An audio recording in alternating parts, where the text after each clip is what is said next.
Դավիթ Իշխանյան, Արցախի ազգային ժողովի նախագահ, Արցախի գերագույն խորհրդի առաջին գումարման, Արցախի հանրապետության ազգային ժողովի 6-րդ և 7-րդ գումարման падգամավոր, Արցախի ազատամարտի մասնակից։ Դավիթ Իշխանյանը եղել է Արցախյան ազատագրական պայքարի և կամավորական շարժման ակտիվ մասնակից։ 1989-ից 91 թվականներին եղել է ուսանողական ջոկատի ակտիվ անդամ, 92-ից 95 թվականներին ծառայության է անցել Արցախի պաշտպանության բանակում, եղել է Մարտունու 28-րդ գումարտակի հրամանատար, 95-ից 2000 թվականներին եղել է Աշանի միջնակարգ դպրոցի, իսկ 2000-ից 2005 թվականներին Աշան համայնքի ղեկավար, մասնագիտությամբ պատմաբան է։ Դավիթ Իշխանյանը 1.5 տարուց ավելի է Բաքվում է, Ադրբեջանի Իշխանյանին և մյուս ռազմաքաղաքական ղեկավարներին ապօրինաբար պահում է, տանջում, խոշտանգում, անարգելով մարդու իրավունքներն ու միջազգային բոլոր նորմերը։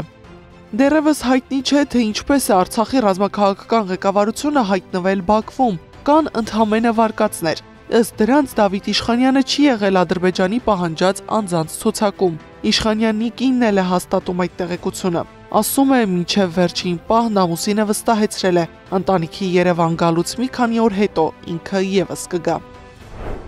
Այլ տեղեկություն չունենք, որովհետև երբ հասանք Երևան, այլևս չէինք կարողանում կապվել Դավիթի հետ, կապ չկար։ Մեր երեխաներն իրենց ընտանիքների հետ սեպտեմբերի 28-ին են դուրս եկել Ստեփանակերտից, իսկ ես սեպտեմբերի 30-ին։ Պայմանավորվել էինք, որ ինքն էլ հոկտեմբերի 3-ին է դուրս գալու։ Ամեն օր Ադրբեջանից մի նոր լուսանկար է հրապարակվում, որում երևում է Բաքվի իրական դեմքն ու ձեռագիրը։ Հասմիկ Սարգսյանը նշում է, Դավիթ Իշխանյանն ուներ ողնաշարի, լեղապարկի, մարսողական համակարգի խնդիրներ, թե հիմա ինչ վիճակում է, չգիտի։ Երբ խոսում ենք, ասում է, որ լավ է, ամեն ինչ նորմալ է։ Պահման պայմանների մասին էլ ասում է, ամեն ինչ լավ է։ Հիմա փաստաբանը փոխվել է, սակայն նախորդը մեզ հետ պարբերաբար կապվում էր, ինչ որ պետք էր, հասցնում էր, իսկ նոր փաստաբանը չի կապվում մեզ հետ։ Փաստաբանը փոխվել է նախքան դատավարության մեկնարկը։ Նախորդ փաստաբանն առողջական խնդիրներ է ունեցել, նույնիսկ երկար ժամանակ չէր կարողանում այցելել Դավիթին, իսկ նոր փաստաբանի հետ դեռևս չենք կապվել։